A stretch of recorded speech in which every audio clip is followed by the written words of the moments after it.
November মাস শুরু হয়ে গেছে, শীতের পিঠার আমেজও শুরু হয়ে গেছে, তাই আজকে তৈরি করে নিলাম চিতই পিঠা। এটা আমি ব্লেন্ডার করে নিয়েছি। এই যে ঘনত্বটা এমন হবে, এটা বেশি ঘনত্ব হবে না, এরকম পাতলা টাইপের একটা ঘনত্ব হবে আর কি। তো খোলাটা ভালো করে গরম করে যে দিয়ে ভালো করে ঢেকে নিয়েছি। দেখেন 2-3 মিনিটও সময় লাগেনি পিঠাগুলো, মাশাল্লাহ। এটা আমার প্রথম খোলার পিঠা ছিল। যে দেখেন পিছনটাও কত সুন্দর সাদা হয়েছে, আর প্রত্যেকটা পিঠা কিন্তু অনেক সুন্দর করেই ফুলেছে। আমি এটা লোহার কড়াইতে করেছি। কড়াইটা খুব ভালো করে আগে গরম করে নিয়েছি।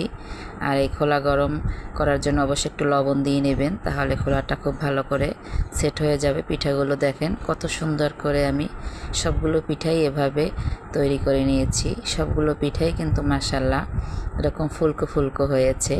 আর চিতই পিঠা তো সবারই খুব পছন্দের। আর আজকে আমি এটা পরিবেশন করছি গরুর মাংসের সাথে। যে দেখেন একদম ফুলকো ফুলকো চিতই পিঠা হয়েছে, আপনারা তৈরি করে দেখবেন।